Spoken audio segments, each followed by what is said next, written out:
The Talent Contest by Howard Gabe. As Danny put his lunch tray onto the cafeteria table, milk spilled all over his sandwich. He sat down, hung his head forward, and slumped over the food in front of him. Frowning, he began peeling the soggy, milk-soaked bread from his sandwich. "This is the most ridiculous thing I've ever done," he said. "It's not that bad," said his friend Elena, who was sitting across from him. "Just get another sandwich." "Sandwich? Who cares about the sandwich? I'm talking about the talent contest.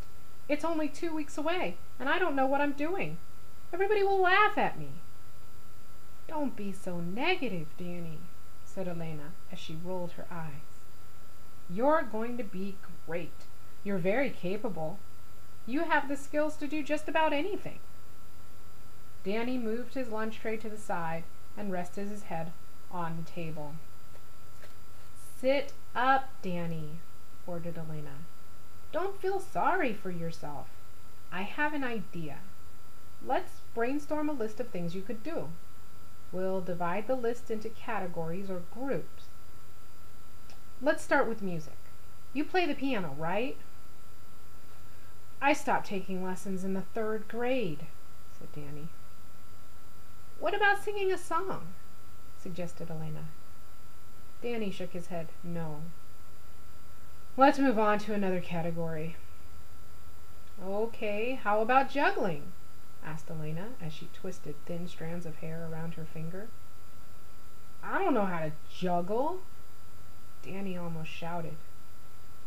"Elena, how did I get myself into this huge, gigantic mess?" "Stop being so..." Elena paused. "That's it! Dramatic!" Elena shouted excitedly. "You could do a dramatic reading! You definitely have the talent for it. Mrs. Pace always calls on you to read aloud in class. You could read a play aloud! Maybe you could even get extra credit from Mrs. Pace. She rewards students with points for doing extra reading work."